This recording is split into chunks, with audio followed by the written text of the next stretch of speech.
Between 1940 and 1943, the North Atlantic became an invisible battlefield. There were no trenches, no flags flying in the wind, only the deep sound of the ocean, and beneath the surface, a war fought in the dark. It was the Battle of the Atlantic, a struggle for survival that would define the fate of World War II. Allied convoys passed through those cold waters, loaded with food, ammunition, and fuel that sustained the British resistance. Without them, the United Kingdom would succumb, and the men who escorted these ships knew it. Each trip was like a game of Russian roulette at sea. At any moment, from anywhere on the horizon, a torpedo could emerge from nowhere. Those responsible for this terror were the U-boats, the German submarines nicknamed Wolves of the Atlantic. Silent, deadly, and disciplined, they hunted in packs coordinated by the Nazi Naval High Command. They waited for nightfall to attack. They glided through the waves with their electric motors turned off,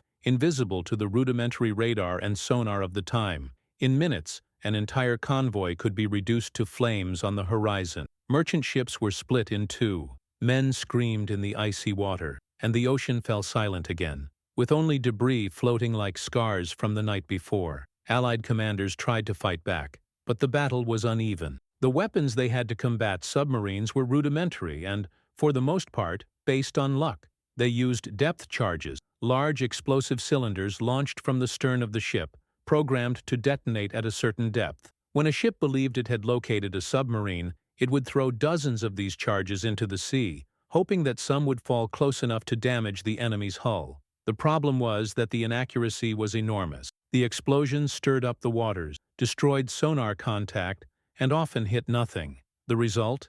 A spectacle of fire and foam, followed by hours of uncertainty. Had they hit the enemy? No one knew for sure. Meanwhile, the U-boats continued their work with almost surgical precision. They operated like invisible predators, exploiting every technological vulnerability of the Allies. Each ship sunk was a message. The Atlantic belonged to Germany. Convoys began to suffer massive casualties. Hundreds of ships disappeared. The crossing became a psychological hell. Young men aged in weeks, sleeping to the sound of their own ship's engines as their only consolation against the fear of what lurked below. By 1942, the situation was critical. The losses were so great that Prime Minister Winston Churchill would later confess that the only real fear he had during the war was what he called the war in the Atlantic. Without control of that route, no invasion, no resupply, no victory in Europe would be possible. The enemy did not need to occupy territories. It was enough to cut off the vital flow between the United States and the United Kingdom. And it was in this context of desperation and urgency that new ideas began to emerge, some promising, others absurd. The pressure was so great that British engineers and officers tested every possibility. Sound-controlled mines, radio-guided torpedoes, and even explosive projectiles launched from aircraft. Among these attempts, a concept would be born that many would consider too strange to work. But before its arrival, the prevailing feeling was one of helplessness. Each new convoy set sail with the same sense of vulnerability. The sea, which once represented freedom, was now a liquid graveyard. Crews became masters at feigning courage. They knew that if an enemy submarine spotted them first, they would hardly have a chance to fight back. Depth charges, even when launched with precision, required the ship to pass over the estimated point where the U-boat would be. This meant momentarily losing contact with the sonar, precisely the only eye they had to detect the enemy. It was a blind maneuver, and the German commanders knew how to exploit it. There was something almost symbolic about this struggle. On one side, a fleet that relied on tactics inherited from World War I. On the other, a force that operated with mathematical coldness and modern technology. The Germans used coded communications, coordinated group attacks, and chose their prey based on reconnaissance reports. The Allies, in many cases, still relied on intuition, instinct, and random explosion. With each ship lost, the morale of the crews fell a little more. The Atlantic became a theater of silent horror. There was no applause, no glorious victories, just the sound of engines trying to escape the void. Many sailors spoke of a constant feeling of vigilance, as if the sea had eyes. They knew that somewhere nearby, the periscope of a U-boat was watching them. It was as much a mental war as it was a physical one, but, as so often in history, it was from absurdity that hope emerged. While strategists and admirals tried to find grandiose solutions, a small group of British engineers began working on an unconventional project, a weapon capable of attacking the enemy not behind,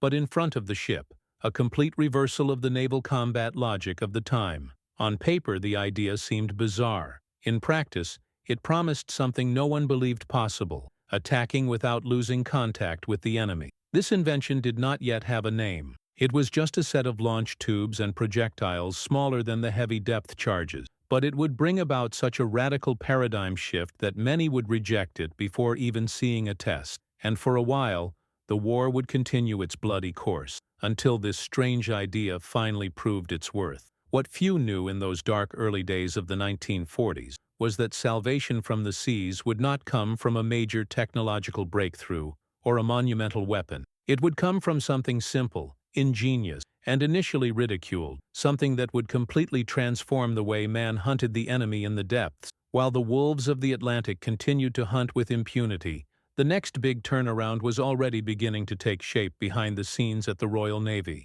And soon, the sea would no longer be the sole territory of predators. It was in this scenario of fear and forced innovation that the concept of the Hedgehog began to emerge, a weapon that at first glance seemed as strange as the name it bore, a tool that challenged conventional military thinking, and that, ironically, would eventually become one of the most decisive inventions of the entire war. But before that happened, it would face the same fate as so many other revolutionary ideas: rejection, doubt, and contempt. At that point in the war, no one imagined that a ridiculed contraption would be capable of turning the tide against the feared wolves of the Atlantic. But, as the ocean would teach men, true power often lies hidden in the depths, invisible, silent, and underestimated. When the prototype of the Hedgehog was first presented to Royal Navy officers, reactions ranged from skepticism to derision. At that moment, amid the chaos of war, any proposal that strayed from tradition was seen as a waste of time. The idea seemed absurd: a multiple launcher, installed at the bow of the ship, that would fire dozens of small warheads in an arc, falling into the sea ahead of the destroyer. For many commanders, it was nothing more than an engineer's toy, a technical curiosity with no practical value. They wanted power, impact, explosions, something that inspired confidence and fear. And the Hedgehog, with its small, pointed projectiles resembling a row of metal hedgehogs, did not fit the bill. Military conservatism has always been as dangerous an obstacle as the enemy on the battlefield. The generation of officers who commanded the seas had been forged in World War I, and their experience shaped the entire doctrine. For them, the sea was dominated by cannons, battleships, and titanic explosions. The idea of using a set of small mortars, without even an audible detonation unless they hit their target, seemed like an insult to seafaring instinct. A weapon that doesn't explode if it misses its target is not a weapon, some said, mocking the engineer. But that was precisely the problem. The dramatic explosions of depth charges rarely hit their intended targets. The visual spectacle masked the tactical failure. The sea exploded, foam rose to the skies, but the submarines escaped, stealthily, unscathed. Still, many preferred to maintain the illusion of effectiveness, because the sound and fury of the detonations gave the feeling of action, of control. Admitting that these traditional weapons were almost useless would be tantamount to admitting impotence in the face of the wolves of the Atlantic. It was in this climate of arrogance and fear that the Hedgehog encountered its first barrier. Meetings between engineers and officers were tense when the weapon's creators explained that the warheads would only detonate on direct contact with the enemy's hull, eliminating unnecessary explosions and maintaining sonar contact. The admirals frowned. They didn't want silence, they wanted noise. They wanted to feel like they were fighting, even if it meant attacking the void. Behind this behavior, there was also a human component: resistance to change in times of uncertainty. War, as desperate as it was, created a kind of irrational attachment to the familiar. Depth charges were familiar, had a comforting sound, and a heroic image. The Hedgehog, on the other hand, was a leap in the dark, and leaping in the dark required courage. A different kind of courage than that needed to face the enemy. It was the courage to admit that perhaps we were fighting the wrong way. Even so, the tests continued. At training grounds in Scotland, engineers and sailors conducted experimental firing. The scene was strange, dozens of small mortars being launched simultaneously, tracing a perfect arc and falling in front of the ship, as if the sea had been pelted by a rain of metal spears. Visually, the impact was anticlimactic. Nothing exploded, nothing roared, just silence and bubbles on the surface. The only detonation occurred if one of the projectiles hit the submarine. For skeptics, this was a problem. For those who understood the value of precision, it was a revolution. Among the engineers, there was a mixture of frustration and faith. They knew that the potential of that weapon was being underestimated. One of them even said during a meeting, "Maybe the Hedgehog doesn't make noise, but it will make history." Words that, at the time, sounded pretentious, but time would prove them right. The first ships equipped with the Hedgehog set sail discreetly, almost like a secret experiment. There was no enthusiasm among the crews, only curiosity and suspicion. Many thought it would be just another passing fad, like so many others that had come and gone without a trace. The weapon's nickname, Hedgehog, seemed to reinforce this impression of eccentricity, a comical name for an idea that no one took seriously. But there was something deeply symbolic about that name. Like the small animal that protects itself with spines, the Hedgehog was an ingenious response to vulnerability. It did not attack with brutality, but with strategy. Each small projectile represented a precise chance, a calculated bet on physics and mathematics. And unlike depth charges, the shots could be fired without losing contact with the enemy. This meant for the first time that a ship could attack while still seeing, and not blindly. Initial reports were discreet but promising. 1 or 2 U-boats destroyed in field tests, and little by little the stories began to spread. The silence of the detonations no longer seemed like a sign of failure, it was a sign of efficiency. Every time the sea became quiet and seconds later, a bubble of oil and debris emerged to the surface, a new skeptic was converted. The turnaround was still a long way off, but something was changing. The engineers, once ridiculed, were beginning to be heard. The crews, once skeptical, now asked to be assigned to ships equipped with the silent weapon. The contrast between the old and the new was becoming evident. Tradition had begun to give way to innovation, but before gaining respect, the Hedgehog would still face institutional resistance. The Navy's high-ranking officers demanded more proof. They wanted numbers, statistics, comparison, and above all, they wanted guarantees, something that, in the midst of war, was impossible to offer. The tests continued, and each new success was met with disdain. It was luck, favorable conditions, technical chance, they said, as if the human mind found it easier to believe in error than in genius. Still, the tide was beginning to turn, not only in the ocean, but also in the corridors of power. A small group of young officers, less attached to tradition, began to advocate the use of the Hedgehog as a complementary weapon. If it doesn't replace depth charges, at least let it work alongside them, they argued. This opening was enough to start the revolution. From the moment ships began to combine the two tactics, the results were unequivocal. The number of successful attacks increased. The strange weapon was beginning to prove on the battlefield what theory had already predicted. As reports of success piled up, the wolves of the Atlantic began to realize that something had changed. Suddenly, the old tactics of diving and disappearing no longer worked. When a destroyer equipped with the Hedgehog located them, the reaction was almost immediate. In a few seconds, a precise rain of projectiles fell on them, and if a single contact was made, the explosion was devastating. The hunt had begun to reverse. It would still take some time before the Hedgehog was officially recognized as a revolutionary weapon. But in the shadows, its reputation was growing. Those who had once laughed now watched with respect. What began as a strange idea was about to become the most feared weapon on the oceans. Don't forget to check if you are already subscribed to our channel. At first, no one realized the magnitude of the change that was about to happen. The Hedgehog, that strange set of tubes on the bow of destroyers, began to gain ground slowly, almost silently. Ironically, just as the weapon itself worked.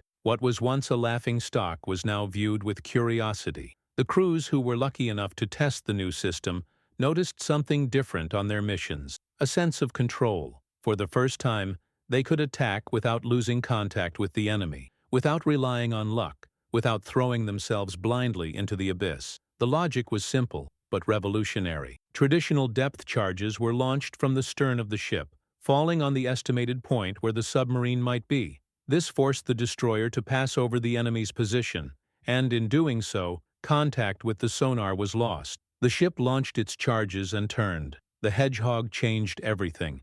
Instead of attacking the past, the point where the submarine was, it attacked the future, the point where it would be. By launching the warheads ahead, the destroyer kept the enemy under continuous observation. It was like throwing a handful of precise spears at the shadow that was previously untouchable. The Hedgehog warheads did not explode automatically. Each one detonated only when it touched the submarine's hull, releasing a concentrated explosion capable of tearing through steel at depths of tens of meters. This eliminated the deafening noise of misplaced depth charges, which disrupted sonar and confused the crew. Now, silence was the new weapon. When there was no explosion, it meant the target had escaped. When the sea roared, it was the end of a U-boat. Navy engineers quickly realized the mathematical advantages. Instead of a single large scattered explosion, the Hedgehog launched a cloud of up to 24 small warheads, each covering a specific area. It was like throwing a handful of dice on the ocean board, but this time with a real chance of winning. The statistics began to change. In 1942, only about 7% of depth charge attacks resulted in the destruction of a submarine. With the Hedgehog, that number began to rise rapidly, reaching almost 25%, a giant leap in terms of military effectiveness. Reports of success began to multiply. One after another, British captains reported the destruction of submarines that would previously have escaped unscathed. What was striking was the accuracy. The weapon not only killed, but did so economically and with precision.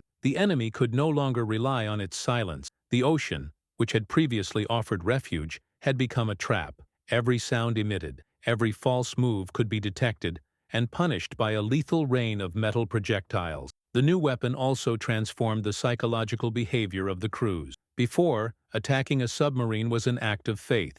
Now it was a matter of coordination and discipline. The sonar operator guided the commander ordered the firing, and the salvo was launched with almost surgical precision. The sea became an extension of the machine, and the machine an extension of human will. For the first time, destroyers no longer seemed blind. The impact spread across the oceans like a silent wave. German crews began to report a new sensation, the fear of being discovered and destroyed without warning. Before, they knew that by diving deep, they had a good chance of escaping. Now the enemy hit them before they even had time to react. The German Naval Command realized that their previously unbeatable tactics were beginning to fail. Nazi submarine supremacy was slowly being eroded by an invention that, months earlier, no one had taken seriously. In Allied reports, expressions such as "contact maintained" and "hit confirmed" began to appear with increasing frequency. Patrols that had previously returned in silence now brought back concrete results. It was a new kind of morale, the morale of precision. Sailors no longer felt like mere survivors. They had become hunters. And each U-boat sunk meant not only a military victory, but personal revenge against the terror that had dominated the seas. Within a few months, the Hedgehog went from being a marginal experiment to becoming standard weaponry. The U.S. Navy, observing the British results, quickly adopted the system on its destroyers and corvettes. Collaboration between naval engineers from the two powers accelerated improvement. The American version of the Hedgehog had a longer range, could be reloaded faster, and incorporated small angle variations to cover an even larger area of impact. It was science in its purest form, a rejected idea being refined by necessity. Meanwhile, in the holds of German submarines, the atmosphere was changing. Survivor accounts describe the terror of hearing the high-pitched sound of enemy sonar, followed by absolute silence, and then the sudden, direct, devastating impact. There was no time to maneuver. The sea, once an ally, became an enemy. The invisible hunter was now the hunted. What made the Hedgehog so powerful was not only its destructive capacity, but its symbolism. It represented the triumph of ingenuity over technical prejudice, of adaptation over arrogance. It was the kind of invention that reminded the world that war, ultimately, is also a competition of minds. And at that point in history, the minds that dared to think differently saved countless lives. Over time, the numbers confirmed what the engineers already knew. Allied casualty statistics began to drop dramatically. Convoys that had previously been decimated now crossed the Atlantic safely. The balance of war at sea was finally tipping in favor of the Allies. The weird weapon had become the silent savior. In British docks and ports, ships returning from missions bore visible signs of this turnaround. Tired but smiling sailors told stories of precision hits, of battles won without firing a single cannon shot. Pride returned to their faces. Confidence was reborn. And with each account, the Hedgehog gained a new myth, that of being the weapon that defeated the enemy without fanfare, only with intelligence. In the archives of the Royal Navy, there is a phrase attributed to a commander after his first success with the Hedgehog. "I didn't hear the explosion, but I heard the ocean sigh." Perhaps it was just a poetic metaphor, but it carried the truth behind that invention. The power of the Hedgehog was not in the noise, but in the precision, in the cold elegance of efficiency. As the war progressed, other weapons and technologies would emerge, some even more sophisticated.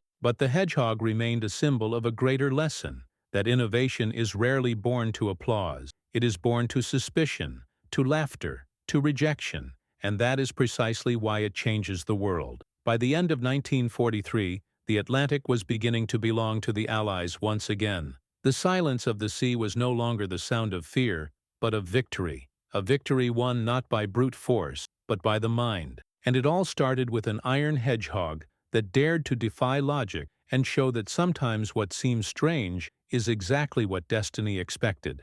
When the war in the Atlantic began to change course, few realized that the turning point did not come from a larger fleet or grandiose technology, but from a small, almost silent weapon, born of the persistence and faith of a few engineers who refused to accept failure as their destiny. The Hedgehog, that rejected and underestimated contraption, transformed the way man faced the invisible enemy of the ocean. From the moment it began to be widely used, the rate of destruction of enemy submarines increased so dramatically that, for the first time since the beginning of the war, Allied convoys crossed the Atlantic with real hope of survival. In just a few months, the statistical difference was so striking that the High Command could no longer ignore the results. Traditional depth charges, once a symbol of naval power, became a compliment. The real protagonist now was the metal Hedgehog that fired silent and deadly bursts. The psychological impact was immediate. British and American sailors reported a new kind of morale on the ships.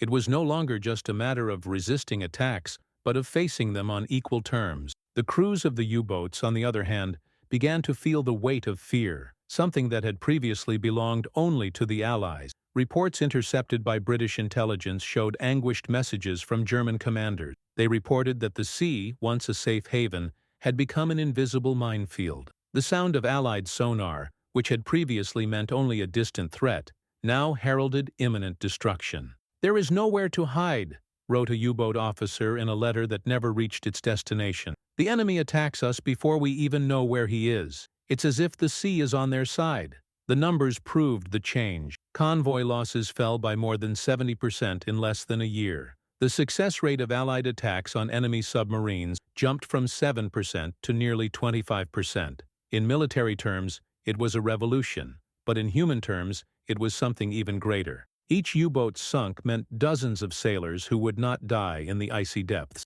It meant families who would see their children again, captains who could finally rest with the feeling that they had a chance of winning. In British ports, the mood began to change. Headlines that had previously listed losses now celebrated convoys that had arrived intact. The Hedgehog had become a symbol of hope, although few civilians knew how much that little weapon had contributed to the revival of confidence on the seas. It was as if the tide itself had turned, not by miracle, but by the courage to believe in something the rest of the world called absurd. Interestingly, the Hedgehog's legacy outlived the war. Its logic, to attack with precision and efficiency rather than brute force, influenced an entire generation of engineers and military strategists. It was the starting point for the development of guided weapons, more sophisticated sonars, and systems that, decades later, would enable the emergence of smart torpedoes. In other words, the Iron Hedgehog paved the way for the future. However, there is one detail that few documentaries mention. The Hedgehog was not just a technical invention, but a symbol of a change in mindset. It showed that defeating the enemy is not just a matter of strength, but of perspective. While many sought increasingly grandiose solutions, the Hedgehog engineers looked at the problem from another angle. They realized that the real mistake was in attacking the past, not the present. and by reversing this logic, they reinvented the very concept of naval combat. This turnaround had a profound moral impact. For the first time, the sound of explosions was no longer synonymous with victory. The absence of sound, the silence after the shot, became the new sign of triumph. It was an almost philosophical lesson. Sometimes, power lies precisely in what does not make a fuss. The Hedgehog won because it taught men to hear what the noise hid, the discreet voice of precision. Years later, survivors of the Battle of the Atlantic would recall that the true strength of the Hedgehog was not in its warheads, but in what they represented. The victory of the mind over fear, of logic over instinct, of innovation over prejudice. For many, it was a reminder that great changes always begin with small ideas, often ridiculed, and yet looking back, it is impossible not to wonder, what if the Hedgehog had been accepted from the beginning? How many lives would have been saved if prejudice and vanity had not delayed its adoption? How many convoys would not have been lost? How many children would not have disappeared at the bottom of the Atlantic? It is a bitter but necessary reflection. The history of war is made up of both victories and hesitations, and perhaps the real enemy at that time was not only the German submarine, but human arrogance in the face of the new. The Hedgehog is not just a technological curiosity, but a mirror of something greater. It reveals how humanity, even in the midst of destruction, is capable of reinventing itself, of turning rejection into victory, of finding, in the unlikely, the thread of hope that changes everything. What do you think could have been different if the Hedgehog had been taken seriously from day one? How many lives would have changed if the world had believed in earlier? Like the video, share it, and subscribe to the channel now. This helps our work continue to navigate and keeps alive the memory of how sometimes a small idea can turn the tide of an entire war.